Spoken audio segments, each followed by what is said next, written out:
Hi, you're listening to Think Property Club. This is where we talk to people who are in the property game, especially in the property development game, one of my love and passions. And today I'm talking to a fellow student, but now an experienced developer, which is what normally happens, which is kind of the reason that I love teaching people so that I can hang out with more people like me. Kind of a selfish thing, isn't it, Grant? I totally get it. Yeah. You get it? Good. Yeah.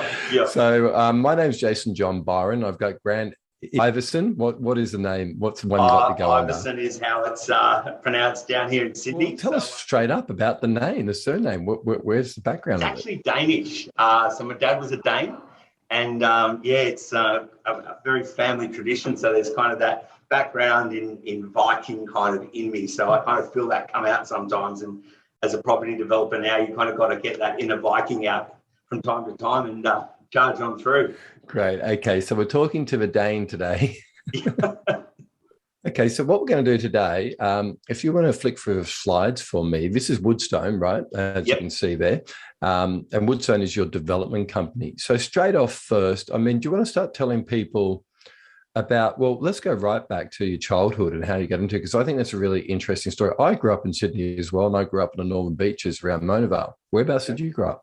Grew up out in a suburb called Castle Hill, which was out kind of back in those days. It was out in the sticks, and I think my very first memory of property development was, when I was the age of 10, my mum and dad bought a block of land and they built a house on there, and they kind of project managed it themselves, and back in those days, that was a big thing. And I remember Saturday mornings, we used to go down to the site and get excited. We just stand there, and a week would have gone by, and all of a sudden there was a slab that's gone down, and then the next week you've got the frame up. And as a kid, I remember my friends used to play on the swings, but my joy for the week was climbing up onto the top floor. And back in those days, OH&S was there was never a fence around a site, so you were climbing in and out, and then all of a sudden the roof went on and you could get up, and we'd sit up on the roof and look out, and there was a pond. Yes, I remember those days where we had a tiled roof. I don't know what your roof was. Yeah, but we used to just climb up. It was just fun one day when you were bored. You're like, I'm going to look at that roof up there. I'm going to actually get a ladder, whatever I can, climb up that tree, and I'm just going to sit on the roof for a couple of hours. Yeah, totally. And it was the thing, like instead of nowadays just being inside, you get out into the development sites, and then you put a pool in, and then you're in and out of the pool, and I can't believe you get through your childhood and relatively unscathed. But I think that's where the lust, I guess, for property development came. I remember those days. It was just great days, and watching things grow out of nothing. It was fantastic. And what did your dad do? Dad used to work in a research farm. He was worked for a company called Pfizer, and he worked out at a research farm, and Mum was a teacher. So for both of them, it was a massive gamble for them to kind of take a journey. And I think that's probably where I've followed that, is that I saw them get in, and I remember my parents at their most proudest moment when they were actually looking at these developments or these properties that they were building.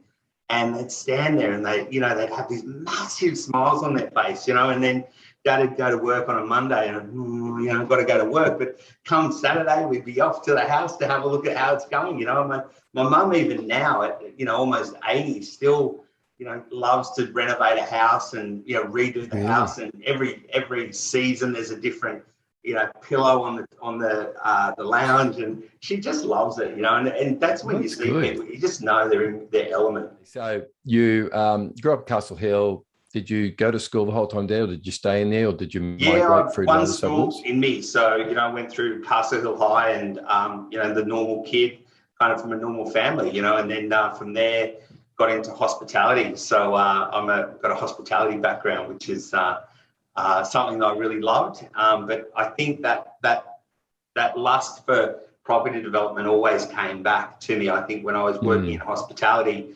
I think some of my most proudest moments were a lot of the hotels I worked in were older hotels, and we used to go in and renovate these hotels and do significant renovations. And, I remember you saying in a lot of your seminars, it's your most favourite part of the development is the demo stage, So we'd go into these places and we'd rip things out, and it would just be an amazing kind of event to watch this thing grow and evolve and go to council and get DAs and approvals, and then looking at it at the end and people coming in and just saying, wow, what an amazing creation you guys have done. So I think that's kind of what kept me that sort of foot in the door, I suppose, for development and lust for development. And I think as I moved forward, just always had it in me, and I just didn't get a chance to get it out. And I think now I'm at that point now, I'm living the dream and being able to do the property development side of things, which is great.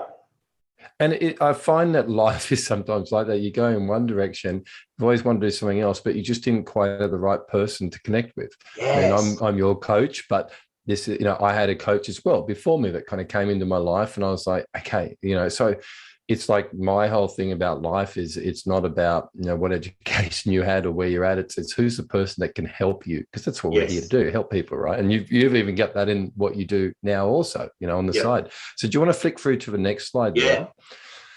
So tell us about this, yeah? Yeah, so 20 years in hospitality and management. So we went, my last probably 10 years was more of at an executive level, and we'd go in and we'd buy these assets. I'd work for a hotel group, we'd buy these assets and then we'd go and renovate them. But previous to that, I had 10 years in the Mean Fiddler, which is out at Rouse Hill. So some people would know, that this big, massive pub in the middle of Rouse Hill. And that was where I kind of transitioned from, working behind the bar and then got into management. So I was there for 10 years, and then from there just got... had enough, the 10, 20 years of hospitality, working late nights, it kind of burns. It was 20 years, yeah. 20 years. So that was me too. I did a 20-year too. Yeah. It's funny, isn't it? And I think everything now kind of for me is getting 10 years. I've been working with Victoria, my partner, and we set up a naturopathic clinic in 2014. And it's been 10 years and you sort of start to get itchy. So how do you go from a pub to a naturopath? Yeah. Well, that's a big difference. It's mad. Were you feeling guilty, were you? Yes. I had to have a year to prepare for it. So I had a sabbatical. So I prepared. But I suppose naturopathic clinic kind of might have been also the influence from your dad, right? Research and finding new ways to help people with medicine. Yeah. Yeah. Yes. We've got a team of 12 staff now. And that's really what kind of led us into being able to leverage into development. I think the development doesn't just happen. You've got to get your ducks in a row. And I think one of the biggest things for us was that I remember so clearly a day where we sat in our accountant's office and we said, "Oh, right, we want to go and develop," And he said, "You can't. You don't have good figures. You don't have track record as we're only new." And he said, "Look, if you want to get into development," and I didn't know what I know now. Had I known now what I know, I probably would have said, "Yep, thanks for your advice. I'm going to see Jason and Amy."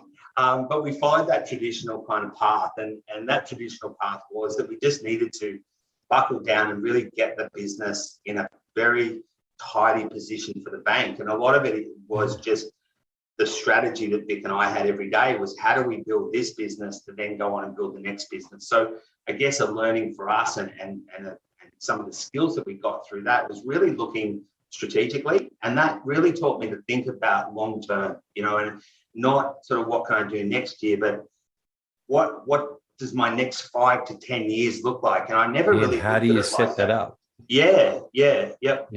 Instead of just jumping into it. Yeah, that makes a lot of sense. And I've a similar journey as well. I had to get out of father-son business, but I did set it up so that someone could take over it, so that I could exit. And I think maybe that what allows you to be successful sometimes is obviously persistence is one thing, but it is a setup. How you're going to set it up so that you do able to actually concentrate on it, because I talk a lot about shiny balls and all these things kind of going on that you kind of keep looking here, there, what should I do? But if you actually take care of something and say, okay, this is where I'm going to do it, then I can move on to somewhere else. In jobs, like Amy and I had jobs, so we had to say, we're going to limit the amount of effort we put into our jobs to the minimum amount of what we're expected in our jobs, but not over that.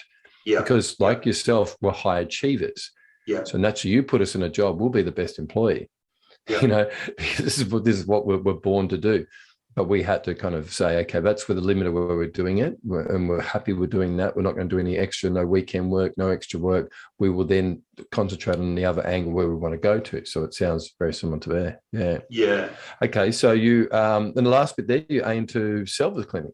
Yeah. So look, really, we want to be free. You know, the clinic's been excellent for us. Victoria's got her vision, and she wants to run online programs, which will give us the freedom to do that. At the moment, she's still doing, 3 days working on the tools, so to speak, and another 2 days training the team and training the staff. But for me, it's really about kind of setting myself up with that team around me, and to be able to leverage and, to live that lifestyle that we kind of all dream about. It's about waking up in the morning and jumping out of bed. It's about kind of doing stuff like this and talking and networking with people who are just, big vision, and it's just exactly what I want to do, and I think that the clinic for us has been a fantastic tool. It's taught us strategy and growth and all that kind of stuff. But I think we're kind of getting to the point now where we're really clear on where we want to go and what we want to do. And I think property development is right on for us. Yeah, great. Okay, great. What I'm looking at now is your vision board. Yep. To be able to make sure that you're constantly seeing that there's something about mindset isn't only about, mantras and going to an event every now and then, but it's got to be basically in front of you every single day, what you want and what you want to achieve. So it's worked for me. People I looked at the beginning and went, don't see how that's going to work, but it's just that constant repetition. It's NLP, neuro linguistic programming, right?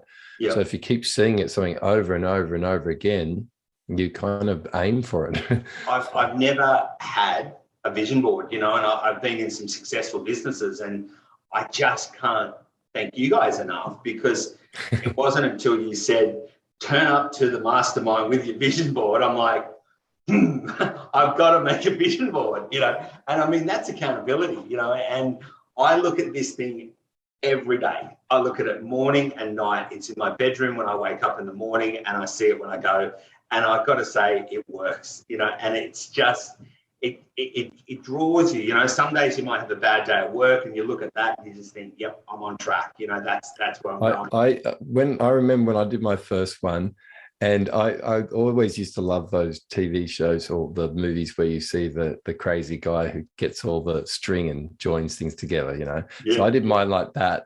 And then what I did is I had pictures of people that I needed to get closer to make that happen. And so I get a piece of string and I put their photo there, and I'd string that to there, and then I'd string this to here, and then I'd string, because that's what I've always felt, that there was people that you needed to connect with or part of your team. And so that would be an interesting development from there. Who's the next? Because there's always the next person. Like, sure, you come into our journey and we'll always be with you.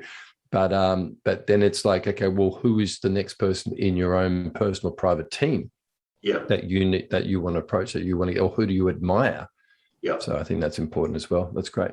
Having that board up every day, it's life-changing for us, and I think that's one of the greatest things that I have got from being part of the group, is just the stuff that you bring to us. It's just really good stuff. It's tangible. And your mindset then is focused as well. Yeah. So I don't see, like, on this, I can really see the focus of where you're at. And the problem is that sometimes we just have too many things going on, and too many things escaping us to, oh, you should go do this instead, or you should go do that. But if we can do this and we know where our focus is, we don't have to concentrate on these other things. When other people come into our life and they see that you're going places, like, oh, you should do this, you should do that, you go, no, this is my vision. Yeah, great. Yeah. Okay, that's beautiful. Next slide. So let me talk about these now. These look very interesting. So what we're looking at here is 1, 2, 3, 4 properties, starting off in 2009. So tell us about that beach shack first of all. So we went down the traditional route with regards to property investment. So You know, we thought, you know, go and buy a whole heap of whatever you can, and over time it'll grow. So we bought this property in Bondi, 2009, and basically it just didn't grow. You know, we bought it for Oh, what is it? Is that a 3-level townhouse? No, it's actually, it looks a lot better than what, like in that picture. We had the little, if you could have a look down here behind this garden. fence, it's a 1-bedroom, 52 square metre unit in Bondi. Yeah, so we sat on it for years, and it just didn't go up, and it was great. It served the purpose for us. It was our principal place of residence. For us now, the position we're in, we've just sold that. For us, it's more important to have that money tied up in developments. Yeah. One of the targeting things that I teach a lot of people is it's all about location. And you hear about location, location, location. No, it's not just about but you can't just say that, you know, it's location, location. It's really got to be about why do people want to live there? Yeah. So I knew that I grew up in the North Shore, moved to DY, moved from DY into Paddington. And then Paddington was pretty close, just up the road from Bondi, right? So I used to surf. I didn't surf at Bondi Beach. I surfed over at Bronte. So that was my beach there. Because I'm not allowed to call myself a surfer, because if there's any surfers listening, they go, "You're not a surfer. You're an esky lid surfer." So I'm a boogie boarder. And so I'd get beaten up on a boogie board over at Bondi Beach. So I found a home at Bronte with the other boogie boarders where I could cut in on people's waves. So, but Bondi Beach, right, where you are there, I mean, what are your memories of being in that location and Bondi, and what was your favorite shop in Bondi or the best area? So for us, it was an entry point into the market. So it wasn't a case of where we wanted to live. And I think that was part of the frustrating thing. We were in Bondi, but we spent all our mornings, all our afternoons, our evenings down on the beach. So it was kind of frustrating in the sense that we bought in this location, but we weren't living where we really wanted to live. And I think that makes it really important. You know, I think you've got to be able to come home from work at the end of the day and sit back and go, you know what, I absolutely love where I live. You know, we spend so much time there. So we're now rent investors. So we now live on Campbell Parade. It's in a nice apartment, and it's exactly the apartment that what we want to live in. And when we get to the end of the presentation, I'll show you the actual unit that we want to actually live in and buy. So what is the key points about living in Bondi to people that have not lived there before, other than always just seeing this one beach? Like, there's a lot more to Bondi than just the beach, right? Yeah. The beach is great, but the food, the entertainment, the pubs, the culture, the backpackers, the coffee, the characters, the schools, the markets, like the cliff, you know, you go up to look off the cliff. Like what are your memories of Bondi? It's the Bondi bubble. It is, and it exists. You know, everybody in Bondi just says, look, why would you leave? You know, it's got, like you say, it's got cafes, it's got restaurants, it's got an eclectic kind of culture. You know, kind of anything goes. You can go and, you know, get dressed up to go out to dinner, or you can dress down to go out to dinner. It's a really cool vibe. And look, for me, I'm getting older, and living in this environment just makes me feel young. You know, I get up in the morning, I go down to the strip, 5:30, there's people out, there's joggers, there's, you know, people having their coffee. It's fun, you know, and I just feel. What I'm getting, the sense here is something that we talk a lot about in property development, right? When we teach you like all the merits behind it, is that you like a busy place to live. Yeah. You love that atmosphere, because some people go, why would you build something now? I would hate to live here, but that's what I mean. There is a huge amount of people that thrive after that. You know, and I was the same at one point. Now I got a couple of kids. It's kind of changed a little bit, but yeah, I would hang out most of my time down there as well. And that's when we can kind of look for the replicates of that, like in Coogee, right? Which is quite a drive from Bondi. Like, it's not next door to it. It's quite a bit down the road, but it has that same type of feeling. But anything between Bondi and Coogee, it's just not the same. Maroubra is definitely not Coogee, you know? Like a beach isn't just a beach. It's about the atmosphere that comes around it, right? Yeah. It's that personality that it has, you know, and it's the sum of everything, really, you know, and it's what makes it special. It's the people, it's the culture, it's the lifestyle. It's great. Yeah. So an agent said to me once, this is a great agent that we use to sell all our stock, and everyone keeps trying to get us to use someone else. We're just like, why would we? This guy knows everyone, and he's got PTR, proven track record of selling stuff. But he said to me, what I sell houses on isn't the house. Well, oh, thanks a lot. We just put all this effort into building this beautiful house, all these features. When you're telling us you don't sell that, yes, no, I sell them on what is around the area, what it's like to live here. Yeah. So that's great. All right, we'll go through. So these three other properties here, we have Bald Hills, Kipper Ring, two in Kipper Ring there. These were just buy and whole ones, or was there any motivation between buying both of them, or did you have any help? Or yeah, look, this is a really good example of being very clear on what you want, particularly when you look at a long-term vision. We bought these through a buyer's agent, a very good buyer's agent at that, you know, and he did a really great job for us. But where we failed in this was we were not clear in our long-term strategy. We went to him and we said, we want to buy in Brisbane. We want something with development potential. And we want it within that sort of 450 to 500K mark. So he went out. That mark is important, isn't it? You know? Yeah, yep. Yeah. And so we came back. They won't throw you stuff at 600. They'll say, okay, 4-5. That's where you're probably better spending. In Brisbane, it's such a funny market, right? Yeah. And I don't mean to interrupt you here, but I think that's a great point, that when you're in the property game, you just know it and you live it and breathe it. And you just look at any property and go, that's for you shouldn't buy that. You should go 2 suburbs over, spend another 50 grand, which is nothing really. Yeah. When it comes to, you know, the end where you're situated, but you should go over here and buy that property in that particular ring, because that's going to be more beneficial to you. But even with these ones here, you gave them the task. This is our budget here. Yeah. It would have been about what's the rental coming in, right? Which is kind of what most people look at. We're kind of neutral on the Kipper Ring one down the bottom, up the top here. That one cost us a fair bit of money. There was a lot of repair work that needed to be done on that.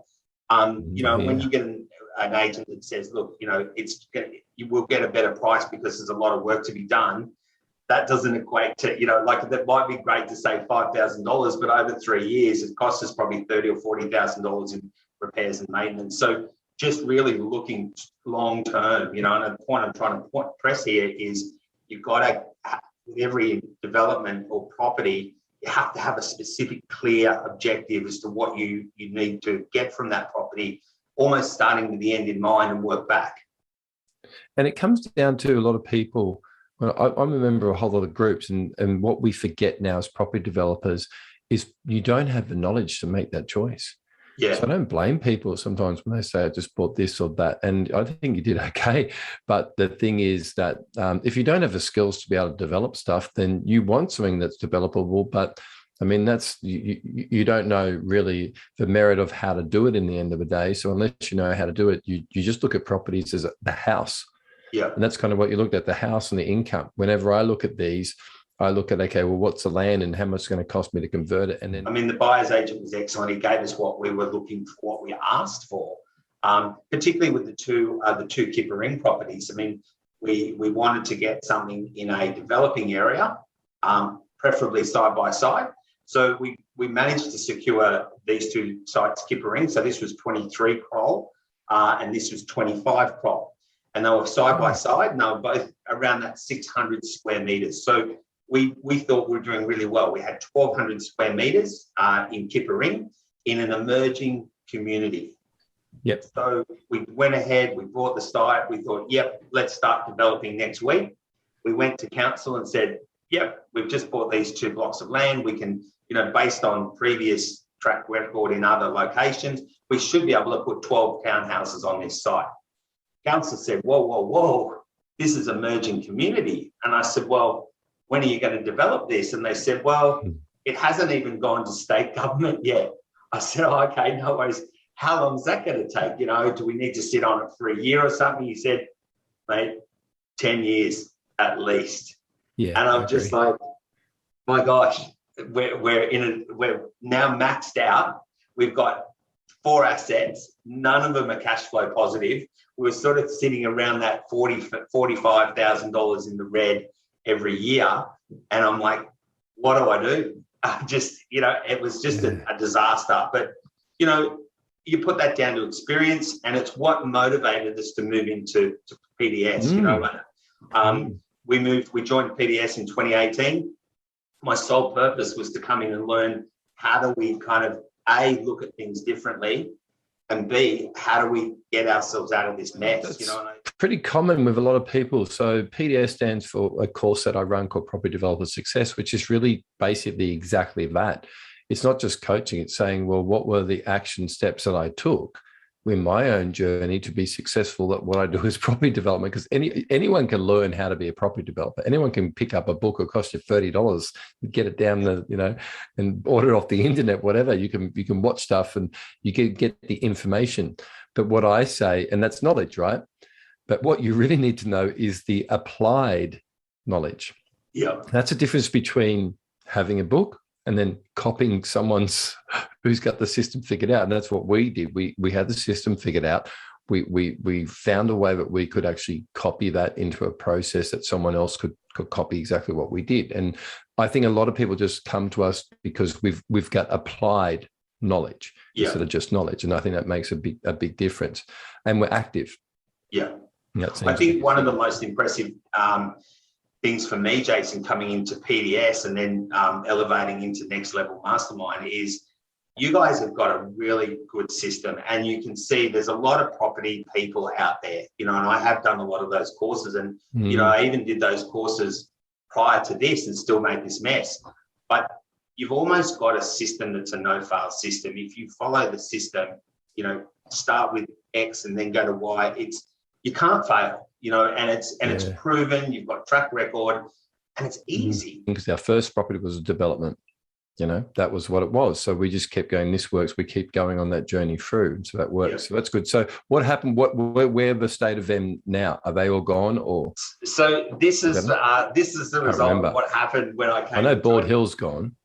Yeah, Bald Hills. We've wrapped up all of these now. So, and I've got to say, Amy worked really hard with me to get results from these, and we actually came out in front. And I honestly never thought we'd do that. I mean, with Bald Hills, I bought Bald Hills, and this is probably a really interesting story to tell, because I bought Bald Hills with a 5-year plan I was going to develop on it. It was 2 titles side by side, so traditional kind of Queensland block, 2 titles. So sitting on 2 separate lots, but one house over 2 lots. Yep, that's good. So if you take the house away, you're sitting on 2 lots. Yep. So I'd had this plan that, I was going to put 2 luxury homes. We're going to get rid of the house, put 2 luxury homes on there. And I went and did all my build costs. I did everything. I've got my builder lined up, ran my numbers, 3% margin, and I'm like, we don't go after blocks that mum and dad would buy. Yes. Because they don't need to make a profit margin. Yeah. And so, sure, if you're a mum and dad, you buy a block of land, you build a house, and your total cost is 800 and it's valued at 800, you're like, oh, that's good. We did well. Yeah. But as a developer, you've got to make sure you don't make that mistake. It's got to be chunk. And it, again, as a developer, like what you talked about with Bondi, anyone listening wants to be a developer or wants to get better at it, it's about the location of where that development will be, where that new product will be, because most of the time they're smaller blocks. But we need them to be in that type of atmosphere that it is closer to amenities. I've seen developments done right on the outskirts of stuff, and they never get the highest profit margin. The highest profit margins are when they're really close to the shops, right? Yeah. So with the Bald Hills one, Amy said, let's just keep it simple. Let's just get rid of the house. Let's just clear the site and sell the two blocks separately. I said, sounds too easy to me. I rang a couple of people who do demo. The guy said, look, I'll sell the house for you. I just need 2 months.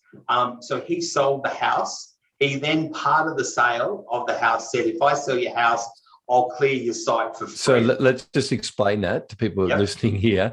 I understand exactly what you're talking about, but what happens when you get 2 ways? If your place is not on the ground, on a piece of concrete directly on the ground, and it's above the ground, most of the time you can lift up and take it somewhere else. So if it's on the ground, forget about it.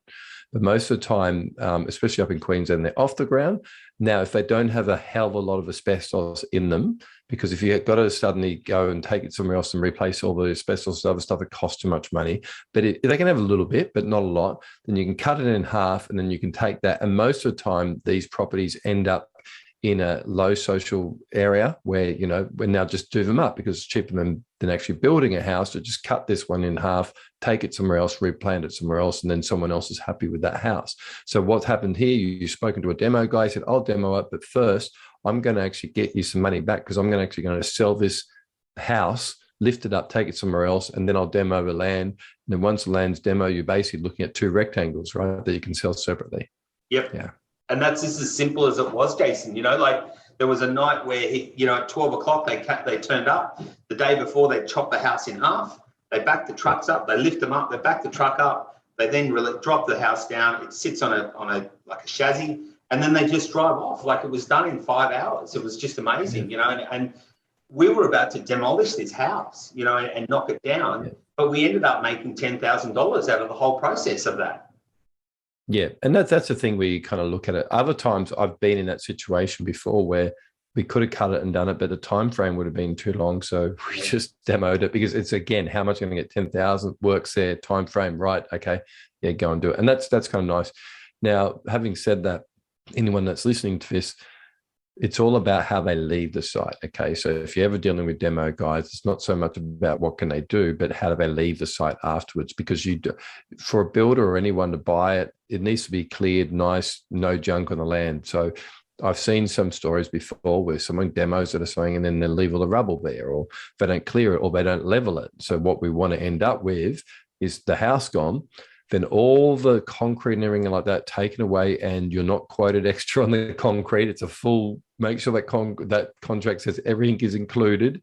Because I've seen stuff before where all the concrete was just left on site and there's another 10,000 and removed the concrete because it's heavy stuff, right? And so, okay, so you cleared it, you got 2 blocks of land now. And then what was your strategy behind selling them? Did you sell them both separately, or? So we wanted to reduce our debt. So we were capped out from a serviceability perspective. So collectively with these 4 properties, we were sitting on around about $3 million worth of debt.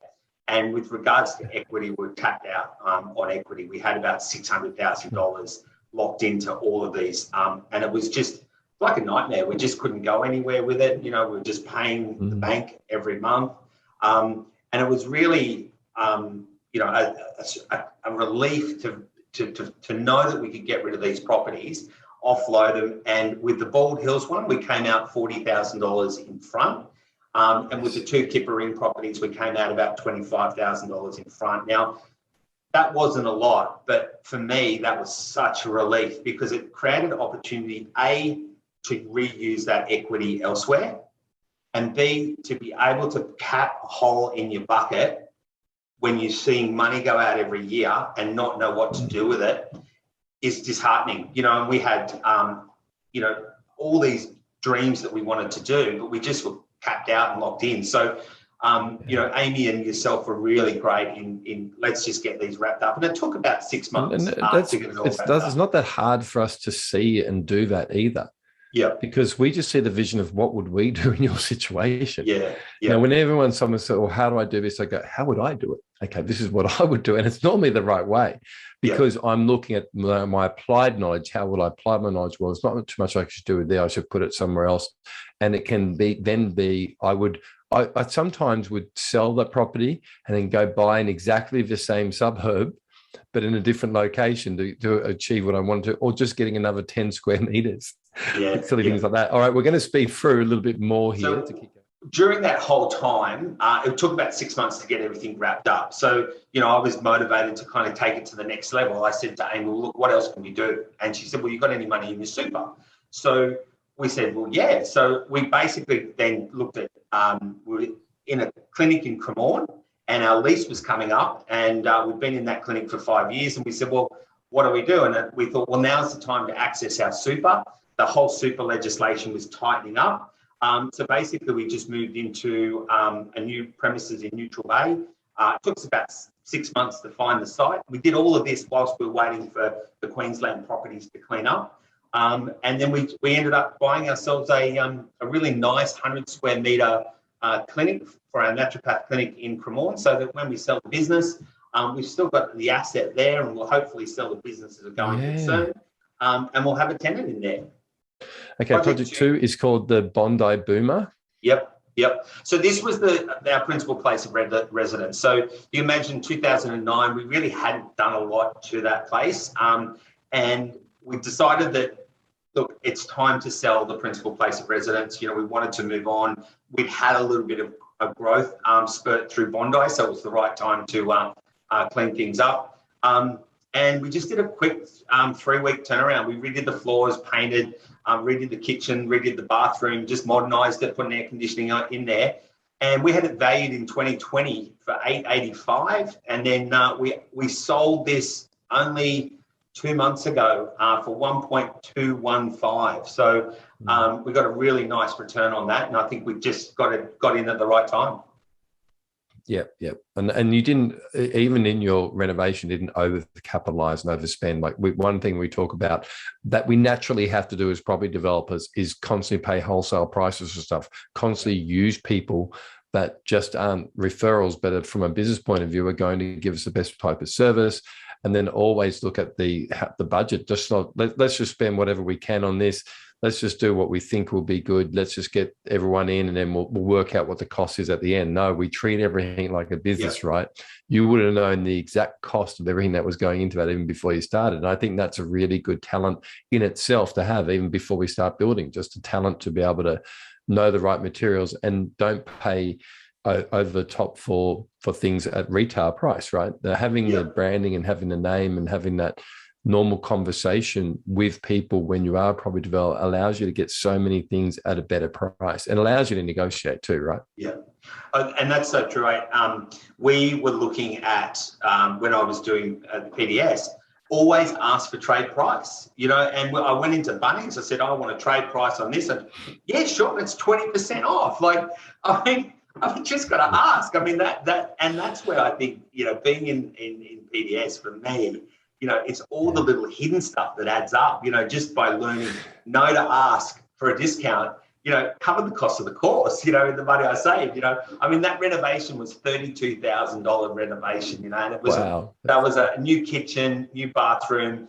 We redid the floors, redid, you know, a lot of stuff, but it would have been 45,000, you know, and the return on that, you know, we got close to probably $200,000 return, and just doing it smart, not overcapitalizing, asking for trade prices. It was great. It's good. It's a really good strategy.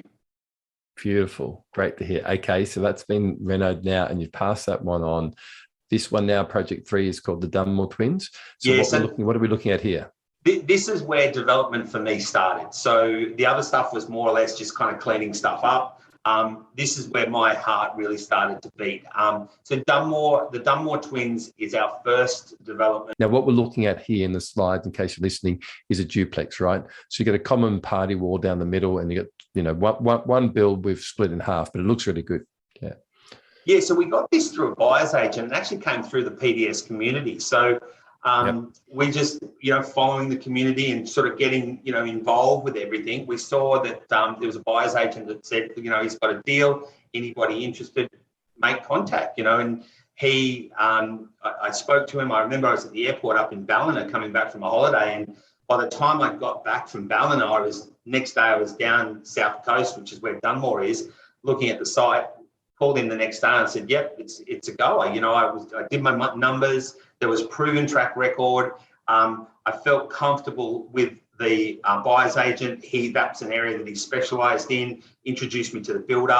So it was really quick. And this is part of... So there's a few tips there, right? So you obviously got proven track record in the area. So have other people done duplexes in this area before? Yes. Yep. Okay. Then you've now got to hook up with a builder, which is good, which again, you're going to negotiate on a budget, not just a price, to say, well, this is what we can afford to do it. So that's really good. And when you get teams of people like that, you've got someone that's known in the area. So that's great to do that.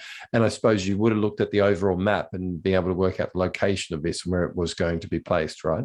Yeah. This is a new land release, very close to a new marina that's been built, and a multi-million-dollar marina. The the infrastructure that's gone in down the south coast for this area is phenomenal. They've put in new rail links, upgraded roads. It's a really booming area, and this was so you basically followed the money. Yeah, and it was that easy. It was just so easy just to kind of go, well, look, yep, you can see new roads going in here. There's a train station here. It was everything you taught in the course. I said, well, this is a no-brainer. And see, that's what it is. So some people like say to me, what is it? Well, if I got 8 targets, I'm looking at it. If I got 4 targets, I don't look at it. I just walk away. Yeah. And it's hard for me to explain because I have to go into detail about the target methods that we use, but they do work. Yeah. And that they also will show you where not to go. And that's really what I want to show people. Yeah. I want to almost be arrogant to a point. And I am from that point of view, go, no, just don't bother. There's an easier way to do it. Go here instead, because even though you might feel like there's a good price or something there, or someone's told you to go there, it doesn't make sense from a targeting point of view. It's going to be harder. So go the easy way. Now, what I really like, I'm reading these slides, is really good. Extended settlement whilst getting the DA. So what this means is that you say, hey, I'm going to buy it. You pay the deposit. And then what happens is there's a certain time frame between when you sign the paperwork and then when you're actually going to pay for the actual site.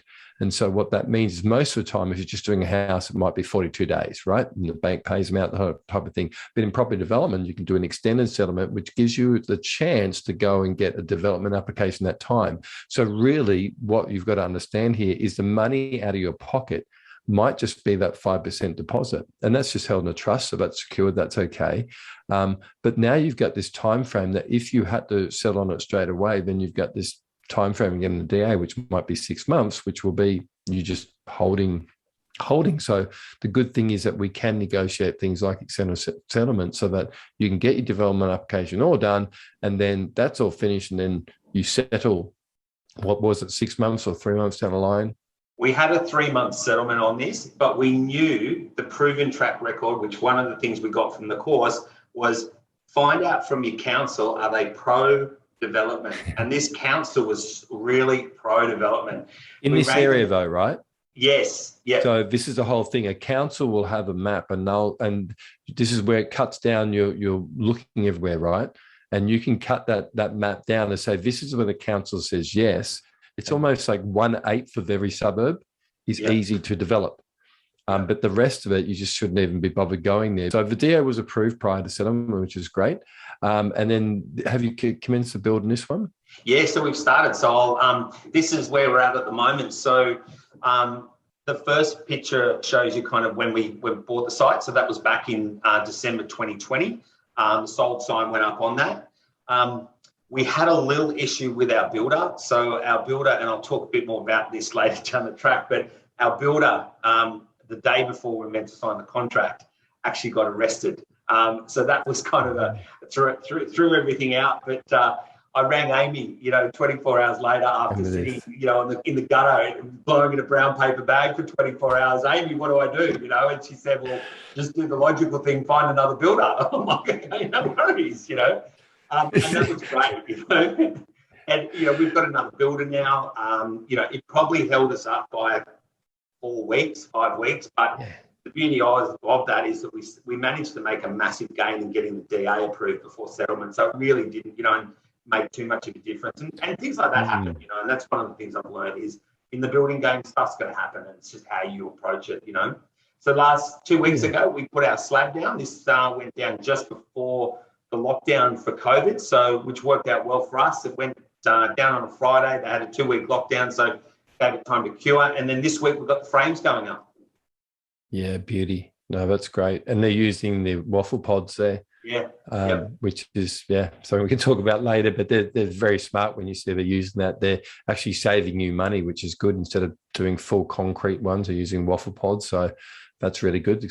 So you can see it's a builder that's thinking about it, but how does he save you money? So he can really, a slab's just a piece of concrete on the ground, is a piece of concrete on the ground. Obviously it's got to be piered right, but really where you want to be spending your money is on, the kitchens and the bathrooms and making the house slightly bigger if you can. So that's good. He's looks like he's thought about it. One of the things I learned from you guys was you control the build price. Like, we didn't go to the builder and say, can you build this? How much is it going to cost? we went to the builder and said, Mr. Builder, you know, this is our budget. We need you to build something, and this is what we want. And they went, okay, which is kind of just a quick overview of what the internal's going to look like. Now, these are just the wireframes, which are the images that they put before they add the color to it. So this isn't the final product, but we're looking at putting these on the market in about 3 weeks.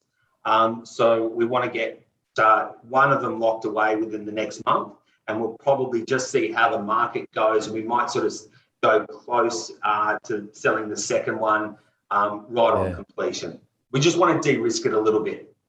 Yeah, I agree. Yeah, I'd actually be doing the same thing. And you never sell 2 of them. Just sell one of them off, and then and then your argument is we're going to hold the one. Yes. The other one. Then you go, oh, okay. Then last minute going to do that. Yeah, that's great. And you've got the square set roof there. Yep. Nice. Yep. So nice little development. So, and then again, the beauty of this one is it's easy. You know, it's simple. It was no complex stuff. The ground was pretty level. There was no issues on the side. Yeah, what I like about this are those windows right along the side there. Yeah. I found that's just something I love doing now. The high set windows, they don't have to be big anymore. And if they just run in a line from one side of the house all the way down the side, man, when you wait till this is finished and you walk through there, it will feel fantastic. Yeah. Nice. So I mean, that's where we develop. We develop in areas which are kind of closed in, you know, and so you're going to have privacy issues. So you've got to kind of work out how do you still get the light in, but still protect the privacy. So that's great. Well done there. Yeah, nice to hear you say that, Jason, because I think, you know, the builder we felt with this one really knew his stuff. You know, like I remember him saying, we're going to do this, we're going to do that. If you've got to save money, don't take it out of here. Because this is what's going to give you your best bang for your buck. So, and then this is just the numbers. So we started out on this one sitting at around about 180,000 profit, which was showing around about 16.8%. Given that there's a little bit of growth, we've picked up a little bit of growth in this one. So we're looking at around 240,000 profit and around about a return on cost of total development cost 19.8%. But the nice one here is, you know, return on equity, 105% on return on equity, which is a nice. Yeah, and I think that's important. That's why we do it for the return on the equity. So what that really means, if you're new to this world, is it's not about how much you can borrow for the bank, because everyone can borrow the money from the bank. That's not the big thing. It's about the money that needs to go in, and out of a whole lot, if you can kind of try to work out of the money that you actually have to inject it in that wasn't part of the loan that you had to get from somewhere else, at the end of the day, when you sold everything, how much was that money rewarded? Because that's using money to make money. So the first bit of using money to make money is use a bank's money to make money. You know, as an experienced property developer now, we get to this point when we talk about square meterage, you know, is it 380? Is it 400? And then that's kind of how we compare each other of what we've done, not about the internals or what it is, because we all know that more square meterage means more construction cost. Yeah. So we've got to say, is 20 square meters more going to actually change the end value? Where mum and dad, yep, I want that deck a bit bigger, but that's not how we think, right? Yeah. So we've got to constantly start thinking, what do we need to do within our margins of our square meterage that we do to be able to make the maximum profit margin? And that's one thing that I think you've done really well here. So that's good. That's good to see. I like that.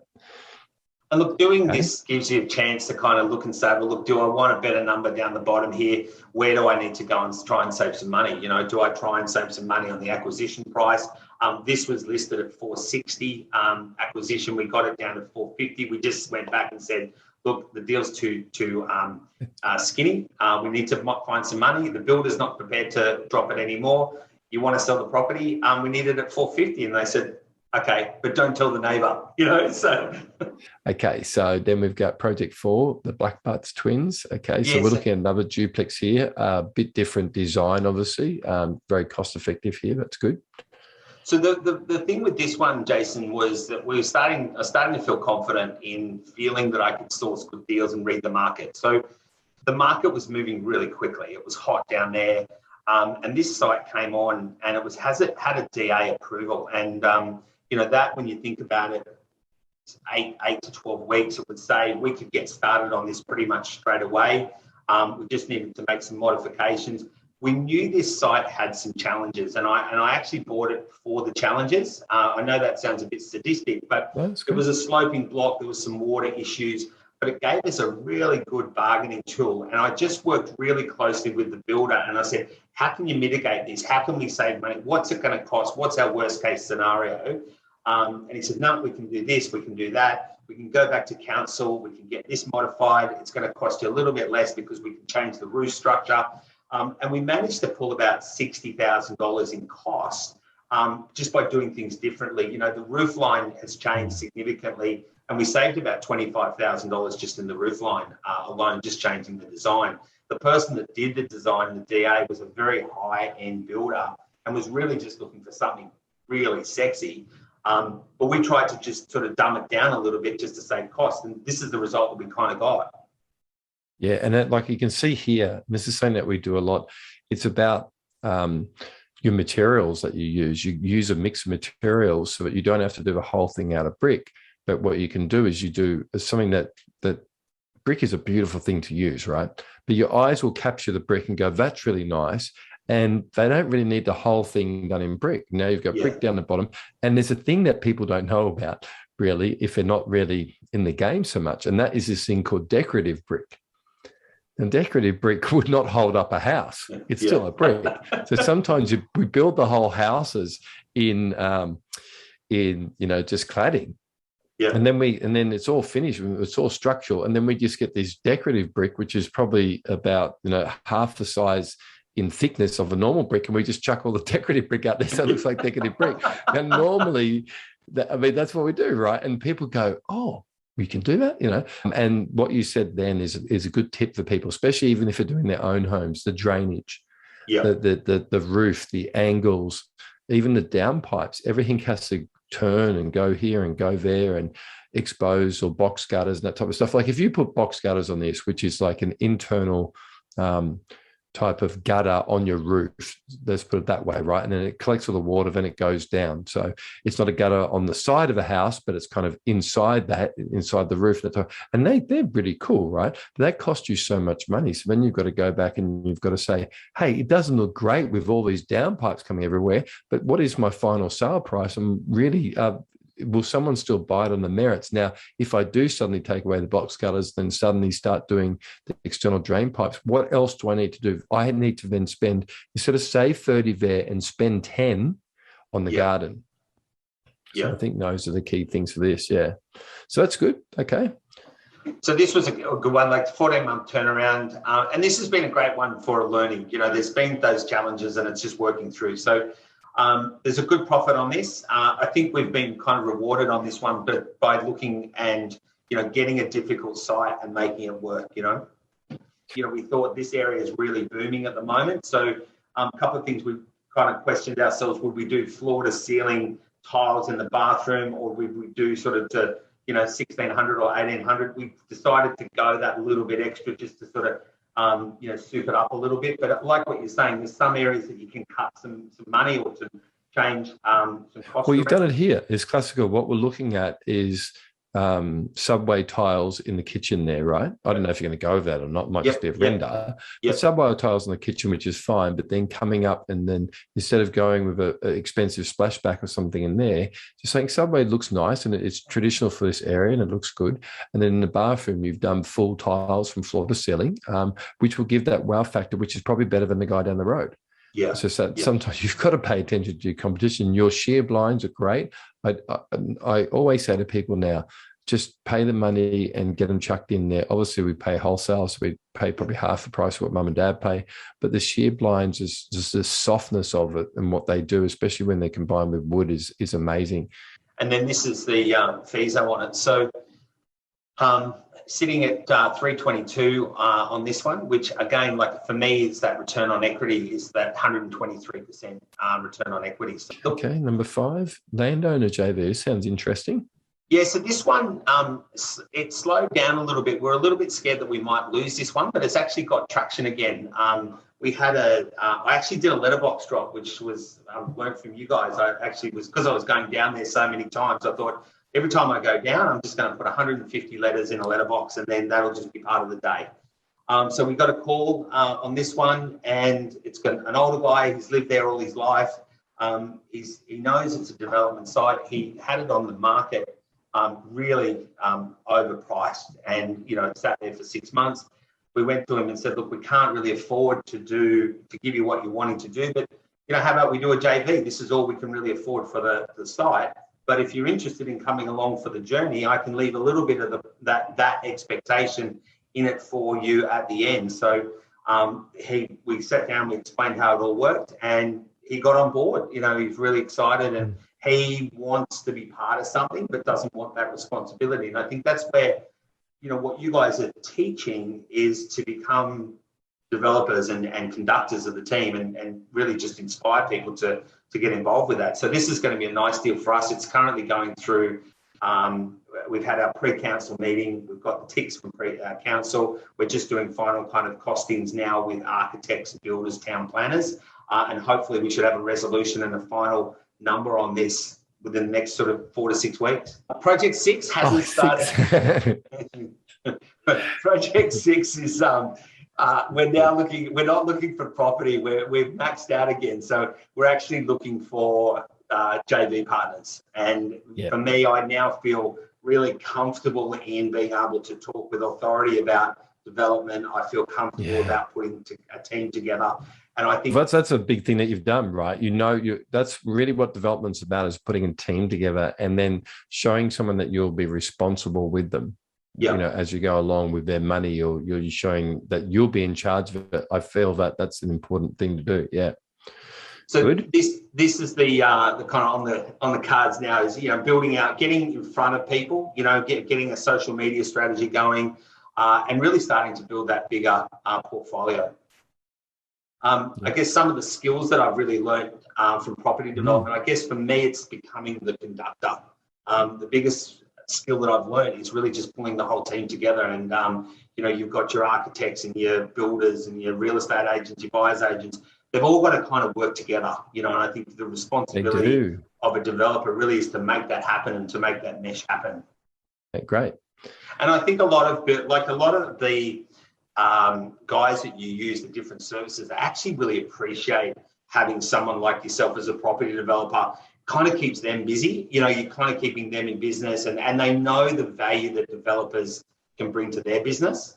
Yeah. And I like that, because I think that's something I learned is that, and that's why I sort of said you've got to have a plan B and C on everything, and it leads me to my next point, accept that things will go wrong. So that's all part of it. You just plan at what could go wrong and then counteract that. I think investing in mentors, at every level. I think that the linchpin for me and the leverage and the catalyst for my growth has been, joining you guys, and even, at the base level of PDS, and then elevating up into next level. I think my growth, to look back, and I think I might have been telling someone a couple of months ago, to go from $400,000 $40,000 in the red every year to this year, having been in PDS and for probably 2.5 years, to be looking at $500,000 profit, and next year we're probably pipelining around $1 million. In the millions, yeah. I mean, there's one thing, a common denominator there, and that's kind of a mentor. And that's, for me, that property mentor is yourself and Amy. So now, from what I've found in property, is looking at your weak spots and just really nailing it, and just wiping them out and making sure that you're constantly improving yourself. Which kind of brings me to my next points is, my challenges really is having the confidence to grow, getting out of my own way. And I think you mentioned before, Jason, about looking for the right mentor. I really felt energetically I was placed with Amy, because it wasn't the conversations about property. It was more about what's up here, and that's confidence or past experiences that have got in the way and all that kind of stuff that, you go to make it, you could do all the due diligence in the world, but if you just don't have the confidence to take the next step, then you're going to lose that property. And then that's going to become a pattern. And then you've got to then break that pattern. And that's where I think working with Amy was great, because she said, look, there's no reason why you shouldn't buy this property. Like, it's got all the boxes ticked, go for it. And look, obviously challenges, not only personal, external challenges, accepting from in the building game, things will go wrong. My builder got arrested, was held us up 3 or 4 weeks, but we're moving forward. Construction costs increasing, but again, that's just part of it. I think. But on the other side, what else is increasing? Well, yeah, the sale price. GRV is the gross realisation value is knocking right up. And I think that covers off on construction costs. It's and isn't it? It's kind of good from our perspective. From mum and dad, they're saying, "Wow, this is more than what we expected." But don't worry, in the long run, we'll pay it off. From a developer's point of view, we say, "Okay, what is expensive? Yeah. What, the LVL beams are expensive? That's fine. Okay. Well, if that's going to go up, then I've just got to be more challenging about what I do on the ground. How can I actually cut this back?" Yeah. So we've actually got the ability to be able to throw these around and start seeing, and look, in a year's time, it'll all be leveled out anyway. It's sensationalism comes up now, but it's beautiful that the actual sale price has gone up as well. Yeah. Yeah. And in all honesty, probably 4 times the cost of the construction. So, it's one of those things. It's just a necessary evil at the end of the day, And then look, seeking the right team to work with and just understanding the build process is, what I kind of have found as challenges. And I wrote a lot of these things down, when I got started, and I said to Amy, I said, look, these are my concerns. They just seem to drift away once you kind of put it out there and put it down on paper, rather than kind of going on your head, That's a really good. That's one way that I kind of quickly help people out. And I say, I don't want to know about what you're good at. I want to know about all the things that you need to accomplish, that you're scared of, that you're worried about, so we can focus on solutions for them, lay all that out, and then we can move forward. Yeah. And this is just, some advice that if I have a chance to sort of do it all again, what would I want to hear? For me, it's definitely investing in a mentor, and getting somebody that is the right mentor, as you say. And the cost of a mentor is insignificant to the cost of the gain that you'll get from it. For me, accepting that things will go wrong. I was a control freak. I never wanted things to go wrong. I'd get all wound up about it. But now it's just water off a duck's back. Okay, well, what next? What next? What do we need to do? And part of that sort of led me to just seeking out my own blind spots. It wasn't just that I was trying to be too controlling. Just accept that, as long as you're strategic, as long as you follow the system, you'll always kind of end up where you want to go. And that leads to sort of leaving that ego at the door, and having faith in a system. I think as humans, we all like to try and do it ourselves and put our own 2 bobs worth in.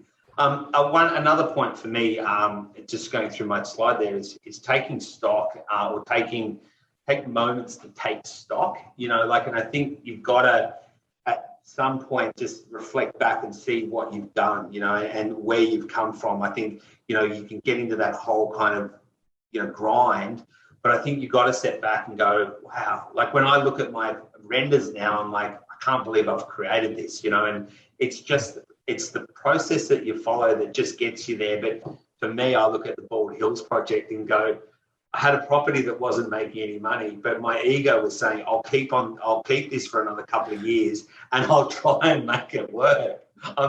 Gee, no, I'm not going to sell it. It's a dud, but I'm not going to sell it, So it's just, you got to let that stuff go, Yeah, look, I think for me, I'm seeing a massive shift into sustainable housing, and we as a naturopathic clinic, and I guess this is coming from my other business, is we're seeing so many clients come into the clinic now with mold and biotoxins, that they're getting from their house, and their house is actually killing them, so this whole, and I'll give you an example. I knew I was in the right room when I was with you guys at the last mastermind, and you had a building biologist, because those people are really the developers of the future, because our houses are a ticking time bomb, and this, you look at a lot of health issues and all of that kind of stuff. People are living in these dark, dingy, cold, clammy homes. It's not sustainable. Our health, we're in our home probably for,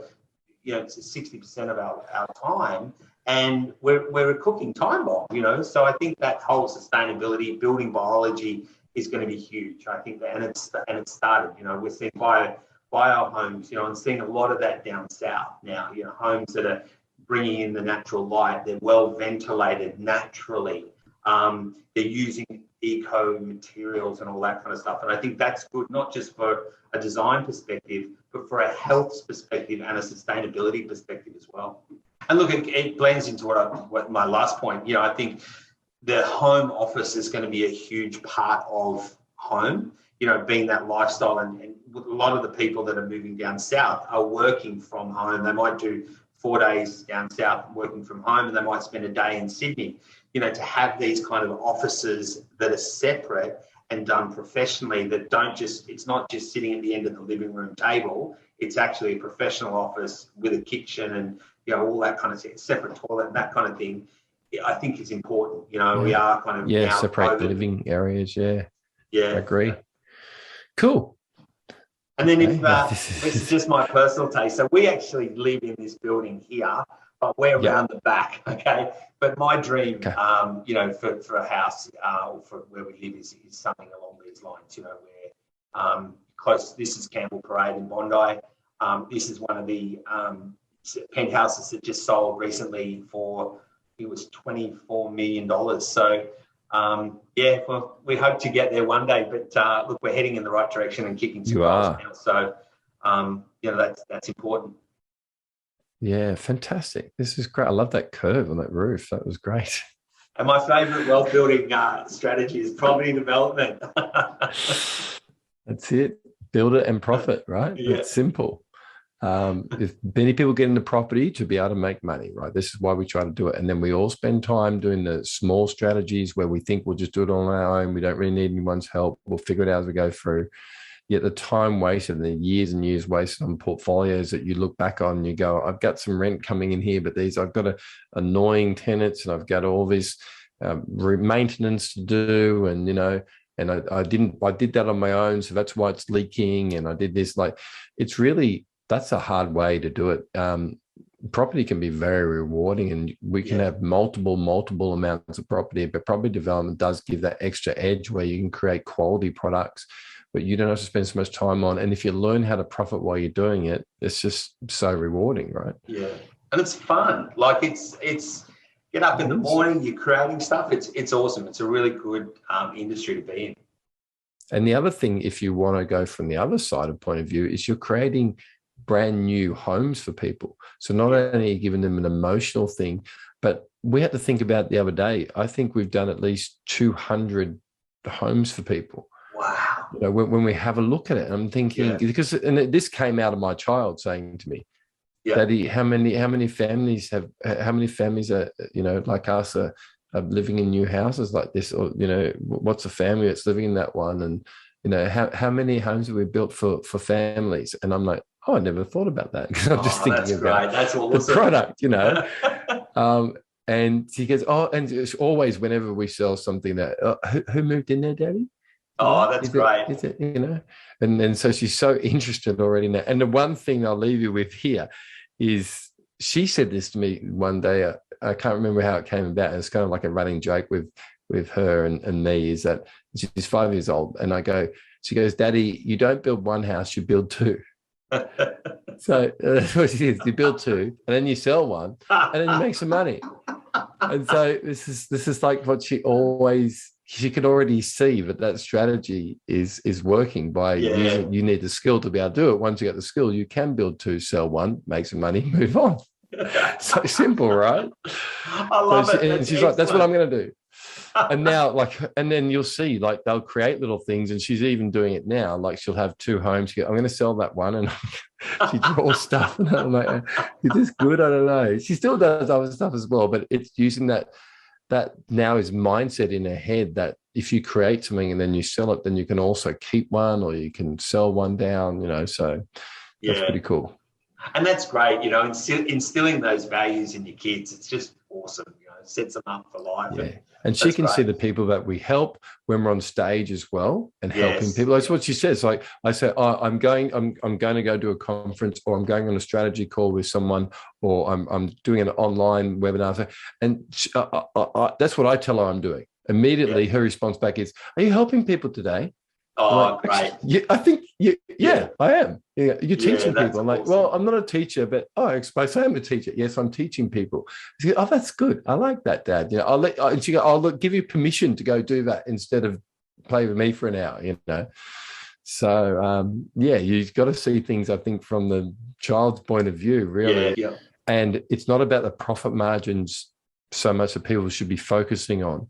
It should be about who's the person that is going to make that happen.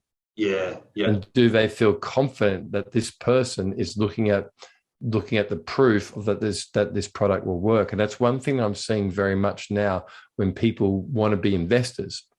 They've got to look at behind the person behind it. Yeah. Not just about the 50% profit margin, or we're going to make $1 million or whatever. This is what's predicted. It can only happen unless that person can be trusted. So look at the person and examine that person that is developing the property and see, the traits that they have. So coming back to that, then what traits do you feel now that you have developed that you can approach to developers, to approach as a developer to investors?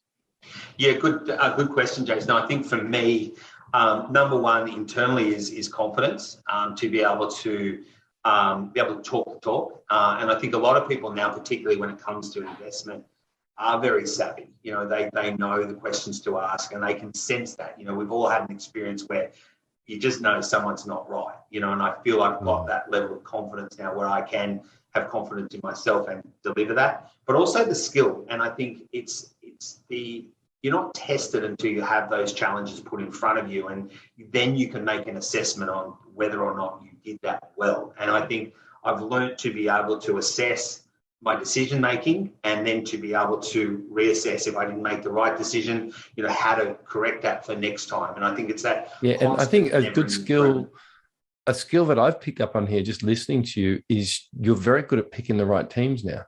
Yes. Yeah. The people, the relation that you've got the business behind you as well, where you're used to build. Obviously in your own business, you're used to providing a service to the public. You're not just an employee, you actually are there providing a service to the public. So you've already got that background in business, which I think is a good trait as a developer. I'm not saying you have to do that, but that's just a strength that you have. Yeah. And so I think, and the next thing is your age. Yeah. You're not looking for the next shiny thing here. You're in a relationship, so you're steady. I don't think we haven't gone into if you've got kids or family or any other things going on. But I think that whatever you're in situation, age also brings together a confidence where people can be happy to invest with you, because you're not going to be running away having a crisis tomorrow.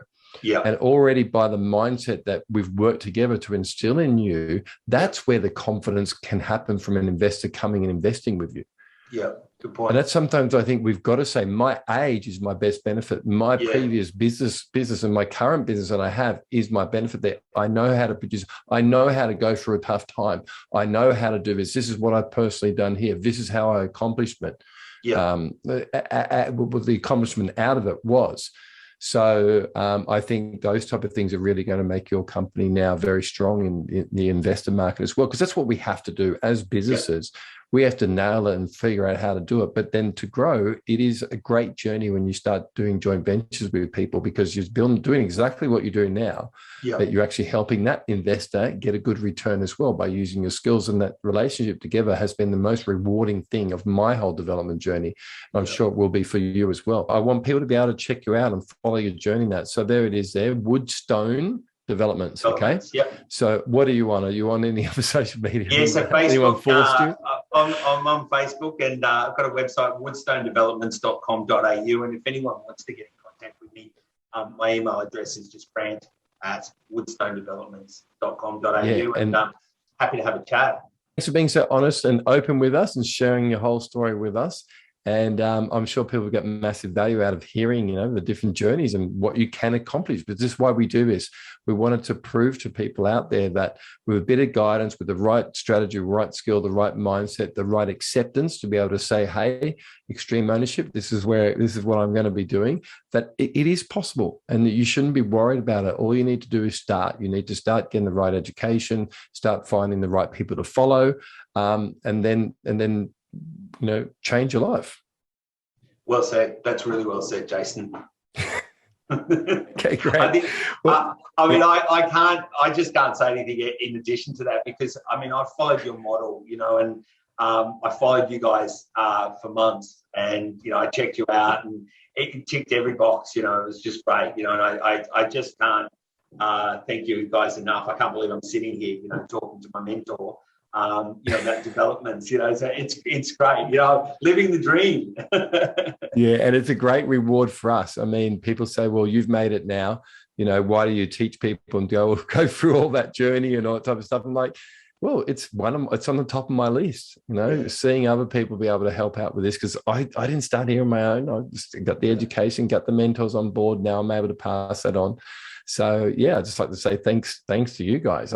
If anything here, I love the fact now I've got all these people that are doing exactly what I'm doing, so I can have great conversations and great fun with them. There's nothing better than having a group of people that are focused and experienced. So thanks very much for sharing that with me. Pleasure. Thank you, Jason. Thank you so much. See you, Grant. Bye. Take care. All the best. Bye-bye.